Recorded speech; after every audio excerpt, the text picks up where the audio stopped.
1947 সালের 15ই আগস্ট একটা দেশ সবেমাত্র স্বাধীন হয়েছে। দীর্ঘ 200 বছরের ব্রিটিশ ঔপনিবেশিক শাসন শেষ হয়েছে। দিল্লিতে উঠেছে তেরঙ্গা, রাস্তায় মানুষের ঢল, চোখে নতুন স্বপ্ন, আনন্দ উল্লাস।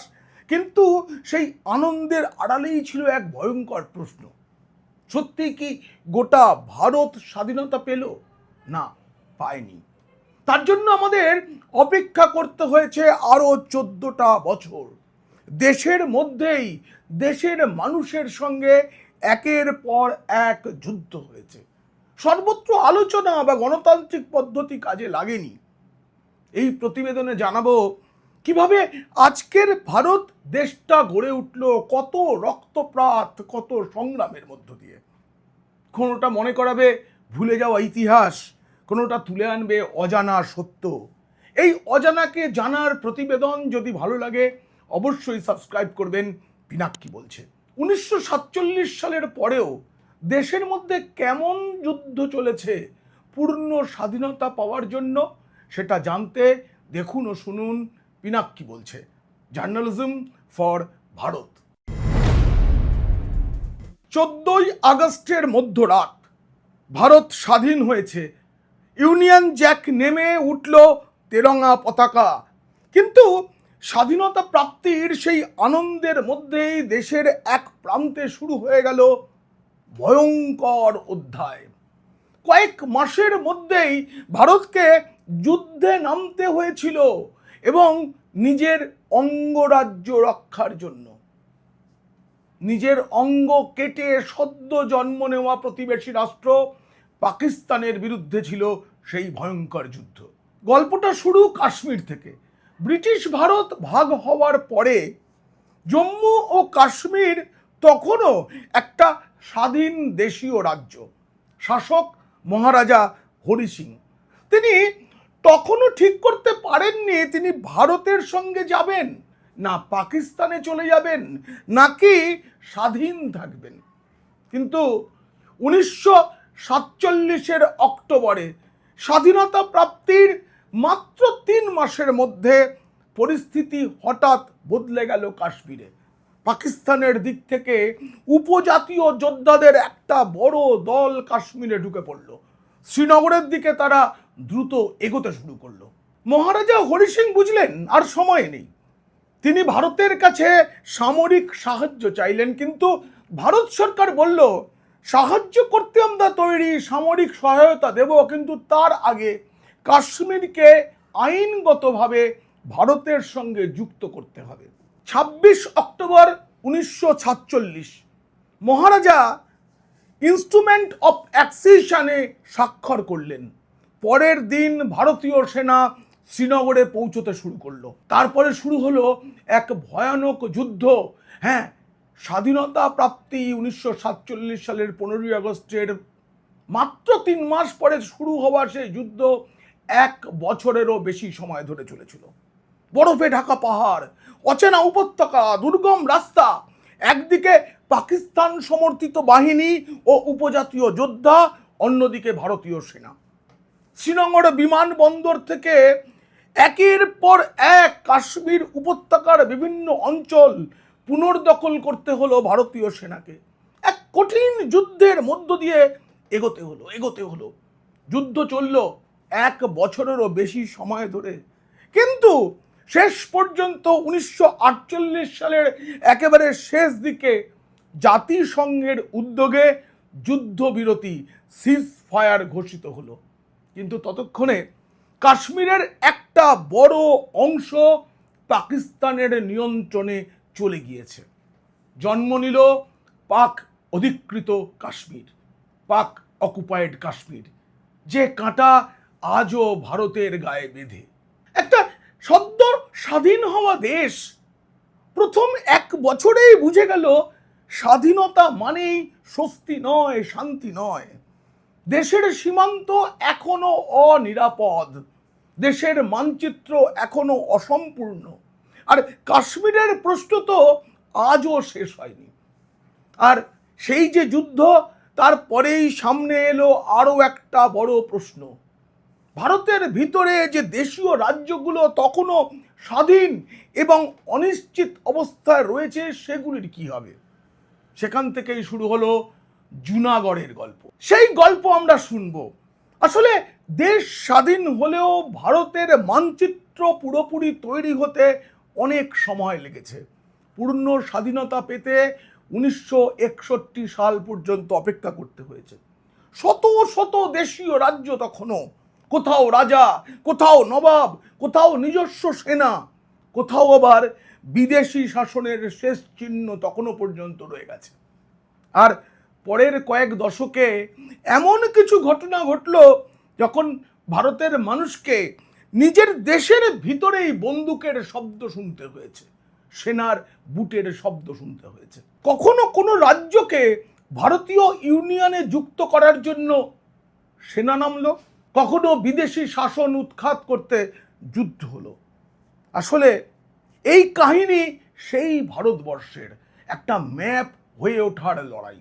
সেই সব যুদ্ধের ইতিহাস বলার আগে আমাদের এই পশ্চিমবঙ্গের কিছু কাহিনী আপনাদের বলি। সেগুলো বড় লড়াই ছিল। মালদহ জেলা 1947 সালের 15ই আগস্ট মালদহের ভবিষ্যৎ ছিল অনিশ্চিত। র্যাডক্লিফ অ্যাওয়ার্ড প্রকাশের পর দেখা যায় এই জেলার বেশিরভাগ এলাকাই পূর্ব পাকিস্তানের মধ্যে রয়েছে। এরপর 17ই আগস্ট জেলাটি পাকাপাকিভাবে পশ্চিমবঙ্গে আসে, কিন্তু নবাবগঞ্জ মহকুমা পূর্ব পাকিস্তানে চলে যায়। মুর্শিদাবাদ, এখানকার ঘটনা আরও নাটকীয়। 15ই আগস্টের পর প্রথম দুদিন মুর্শিদাবাদ পাকিস্তানের অন্তর্ভুক্ত বলে ঘোষণা করা হয়েছিল এবং পাকিস্তানের পতাকা উঠেছিল মুর্শিদাবাদ জেলায়। কিন্তু র্যাডক্লিফ সীমান্ত রেখার চূড়ান্ত যে ম্যাপ পাওয়া গেল সেটা 17ই আগস্ট। তখন জানা গেল মুর্শিদাবাদ ভারতের অংশ। নদিয়ার ঘটনা তো আরও নাটকীয়। 15ই আগস্ট স্বাধীনতা এলো, কিন্তু নদিয়ার মানুষ তখনও জানতেন না তারা ভারতের নাগরিক না পাকিস্তানের নাগরিক। 15ই আগস্টের পর নদিয়ার বড় অংশ প্রথমে পূর্ব পাকিস্তানে চলে গিয়েছিল। কৃষ্ণনগরে পাকিস্তানের পতাকাও তোলা হয়েছিল 18ই আগস্ট। কৃষ্ণনগর, রানাঘাট সহ নদিয়ার গুরুত্বপূর্ণ অনেক অংশ ভারতের অন্তর্ভুক্ত হয়। কোচবিহার, স্বাধীনতার সময় কোচবিহার ছিল একটি দেশীয় রাজ্য। 1947-এ এটি সরাসরি পশ্চিমবঙ্গের অংশ হয়ে যায়নি। 28শে আগস্ট 1949 অবধি অপেক্ষা করতে হয়েছে। কোচবিহারের মহারাজা ভারত সরকারের কাছে পূর্ণ কর্তৃত্ব হস্তান্তর করেন 28 আগস্ট 1949। 12ই সেপ্টেম্বর 1949 ভারত সরকার কোচবিহারের প্রশাসনিক দায়িত্ব নেয়, আর তারপরে কোচবিহার পশ্চিমবঙ্গের অংশ হয়। চন্দননগর, ব্রিটিশ ভারত ছেড়ে চলে গেলেও পশ্চিমবঙ্গের হুগলি জেলার চন্দননগর থেকে ফরাসিরা চলে যায়নি। তখনও চন্দননগর পরাধীন ফরাসডাঙ্গা। 19শে জুন 1949 গণভোট হয় চন্দননগরে এবং সংখ্যাগরিষ্ঠ মানুষ ভারতের সঙ্গে যুক্ত হওয়ার পক্ষে রায় দেন। কিন্তু তাতেও সবটা শেষ হয়নি। 2 মে 1950 ভারত কার্যত প্রশাসনিক নিয়ন্ত্রণ গ্রহণ করে। এরপর 1952 সালের 9ই জুন ফরাসি হস্তান্তর আইনগতভাবে কার্যকর হয়। আর 1954 সালের 2রা অক্টোবর একটা ঐতিহাসিক দিন। সেদিন চন্দননগর আনুষ্ঠানিকভাবে পশ্চিমবঙ্গের অংশ হয়। এইসব কাহিনীতে অস্ত্র ছিল না, যুদ্ধ ছিল না, রক্তপাত ছিল না, কিন্তু ছিল অনেক অনেক অনিশ্চয়তা। তবে যুদ্ধ নয়, বাংলার যাবতীয় সমস্যা আলোচনা বা ভোটাভুটির মাধ্যমেই ঠিক হয়ে যায়। দেশীয় রাজ্যগুলির বেশিরভাগই শেষ পর্যন্ত পাকিস্তান নয় ভারতের সঙ্গেই যুক্ত হলো। কিন্তু সমস্যা তৈরি হলো জুনাগড়ে। গুজরাটের কাথিয়াওয়াড় অঞ্চলের এই রাজ্যের শাসক ছিলেন মুসলিম নবাব মাহাবত খান, অথচ জনসংখ্যার বিপুল অংশই ছিল জুনাগড়ের হিন্দু। আর ভৌগোলিক অবস্থান চারিদিকে ভারতীয় ভূখণ্ড, কিন্তু নবাব সিদ্ধান্ত নিলেন জুনাগড় পাকিস্তানের সঙ্গে যুক্ত হবে।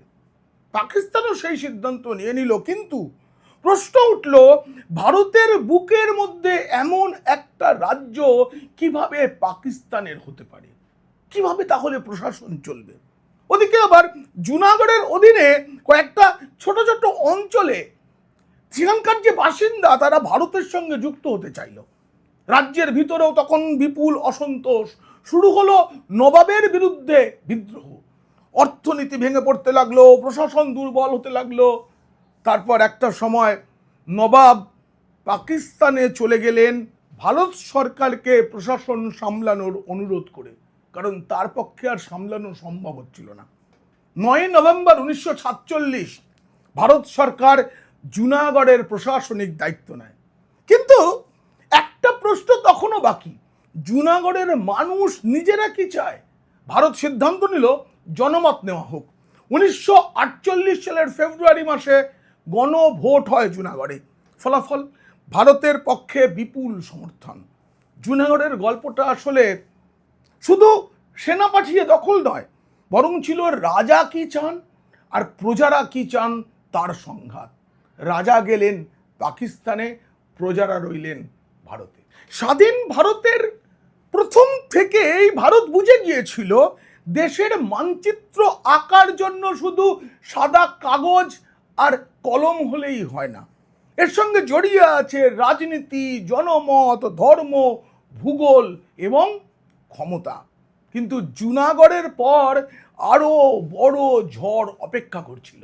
দাক্ষিণাত্যের বিশাল এলাকা জুড়ে হায়দ্রাবাদ রাজ্য, শাসক নিজাম। ভারতের স্বাধীনতার পরও নিজাম চাইলেন হায়দ্রাবাদে আলাদা রাজত্ব চালিয়ে যাবেন। তিনি সরাসরি ভারতের সঙ্গে তিনি যুক্ত হতে চাইলেন না, তিনি স্বাধীন থাকতে চাইলেন। কিন্তু সমস্যা তৈরি হলো, তখনকার হায়দ্রাবাদ রাজ্য ভারতের ভৌগোলিক কেন্দ্রের এক বিশাল অংশ জুড়ে। একটি স্বাধীন রাষ্ট্র যদি ভারতের মাঝখানে তৈরি হয়, তাহলে সদ্য স্বাধীন হওয়াই দেশটা কি করে সামাল দেবে? ভৌগোলিক ও রাজনৈতিক কাঠামো কি হবে? পরিস্থিতি আরও জটিল হয়ে ওঠে সশস্ত্র রাজাকার বাহিনীর কার্যকলাপ এবং হায়দ্রাবাদের ভিতরের রাজনৈতিক সংঘাতে। দিল্লি অনেক দিন আলোচনার চেষ্টা চালিয়েছিল, কিন্তু সময় গেলেও কাজ হলো না, সমাধান এলো না। শেষ পর্যন্ত 1948 সালের সেপ্টেম্বর ভারতীয় সেনা হায়দ্রাবাদে প্রবেশ করলো। অভিযানের নাম ছিল অপারেশন পোলো। 13ই সেপ্টেম্বর অভিযান শুরু, মাত্র 4 দিন লেগেছিল। হায়দ্রাবাদের প্রতিরোধ ভেঙে পড়ে এবং 17ই সেপ্টেম্বর নিজাম আত্মসমর্পণ করেন। এবার সময়টাকে একটু এগিয়ে নিয়ে চলো 1947 সালের স্বাধীন ভারত আর 1947 সালের আজকের পর্যটনের বড় কেন্দ্র ভারতের গোয়া এক ছিল না। ভারত স্বাধীন, কিন্তু গোয়া তখনও পর্তুগালের অধীনে। শুধু গোয়া নয়, দামান দিউও পর্তুগিজ দখলে ছিল। দিল্লি প্রথমে যুদ্ধ চায়নি, কিন্তু কূটনৈতিকভাবে সমস্যার সমাধানের অনেক চেষ্টা করেও তা হয়নি। আবার গোয়ার ভিতরেও একটা স্বাধীনতা আন্দোলনের লড়াই চলছিল, যেটা 1946 সালেই রামমোহন লোহিয়ার নেতৃত্বে একটা স্বাধীনতার আন্দোলন গোয়ার স্বাধীনতা সংগ্রামকে একটা নতুন গতি দিয়েছিল। কিন্তু পর্তুগাল গোয়া ছাড়তে রাজি নয়। দিল্লির ধৈর্য একসময় শেষ হলো। 1961 স্বাধীনতার 14 বছর পরে, মানে 1947 সালের 14 বছর পরেও ভারতের মাটিতে ইউরোপীয় ঔপনিবেশিক শাসন চলছে। এবার ভারত সিদ্ধান্ত নিল আর নয়, যুদ্ধ। ডিসেম্বর 1961 ভারতীয় সেনা, নৌবাহিনী এবং বায়ুসেনা একসাথে শুরু করলো অপারেশন বিজয়। 19 ডিসেম্বর পর্তুগিজ শাসনের অবসান, গোয়া, দমন, দিউ ভারতের সঙ্গে যুক্ত হয়। তখন কেন্দ্রশাসিত অঞ্চল হয়েছিল। একটা মজার ব্যাপার খেয়াল করুন, 1947 সালে সরকারিভাবে ভারত স্বাধীন হয়েছিল, কিন্তু ভারতের সম্পূর্ণ রাজনৈতিক মানচিত্র তৈরি হতে আরও বহু বহু বছরে লেগে গেল।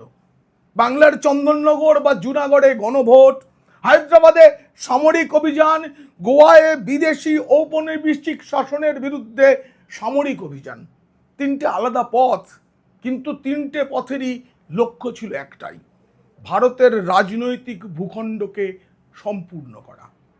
আমরা আজ যে স্বাধীন ভারতের মানচিত্র দেখি তাতে এখনো কাশ্মীরের অনেকটা অংশ পাকিস্তানের দখলে, ফলে মানচিত্র এখনো সম্পূর্ণ বলা যাবে না। এছাড়াও বিদেশি শক্তির প্রভাব মুক্ত করতে উত্তর পূর্ব ভারতে বিভিন্ন জঙ্গি সংগঠন এবং ভারতের অন্যত্র বিভিন্ন জঙ্গি গোষ্ঠী কিংবা মাওবাদীদের সঙ্গে দীর্ঘস্থায়ী যুদ্ধের সমান পরিস্থিতি তৈরি হয়েছে এবং চলেছে যুদ্ধ, কারণ দেশের মধ্যেই একটা অংশের মানুষ তারা নাকি স্বাধীন ভারতেও আবার স্বাধীন হতে চেয়েছিলেন। সেটা নিয়ে আলোচনা হবে পরের কোনো প্রতিবেদনে। এই প্রতিবেদন কেমন লাগলো জানিয়ে অবশ্যই লাইক করবেন এবং কমেন্ট করবেন। এমন তথ্যভিত্তিক ভিডিও বিশ্লেষণ নিয়মিত পেতে হলে অবশ্যই সাবস্ক্রাইব করবেন পিনাক্কি চলছে। আর পিনাক্কি বলছে চ্যানেলের পাশে দাঁড়াতে আপনারা মেম্বারশিপ নিতে পারেন। আর যেটা আমি সব সময় বলি, প্রতিবেদন ভালো লাগলে বন্ধুদের আর খারাপ লাগলে শত্রুদের শেয়ার করুন। আপনারা খুব খুব ভালো থাকুন। ভারত মাতা কি জয়।